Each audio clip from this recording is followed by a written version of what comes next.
Jack Jenkins suffered a pretty nasty injury of his right arm in his UFC 293 fight against Chepe Mariscal. So let's take a quick look at some of the pictures of the injury and at a small segment of the video showing the exact injury.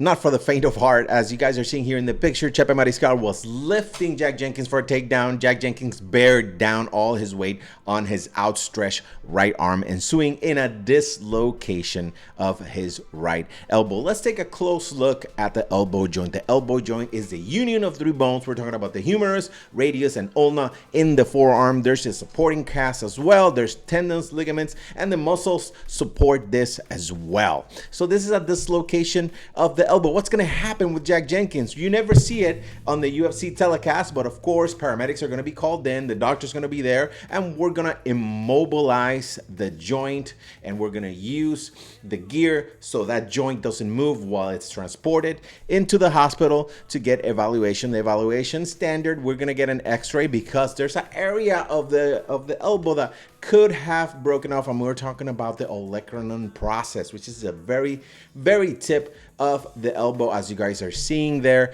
If there's any vascular compromise or if there's any blanching of the hand or the pulses distally are weak, of course you have to do a CT scan with contrast to check out the circulation and make sure that there's not going to be any problem with the health of the forearm, the hand, the limb itself. And then our friends, the orthopedic surgeons, will take over, and if there's a fracture, they're going to fix it, they're going to operate it. And of course, if it's just a dislocation, the patient has to be sedated, and that has to be manipulated and put back in place, and maybe put in a cast. And of course, he's going to be seeing the UFC Performance Institute for a couple of weeks, doing rehab and getting back into form so he could go back again. Jack Jenkins is a beast.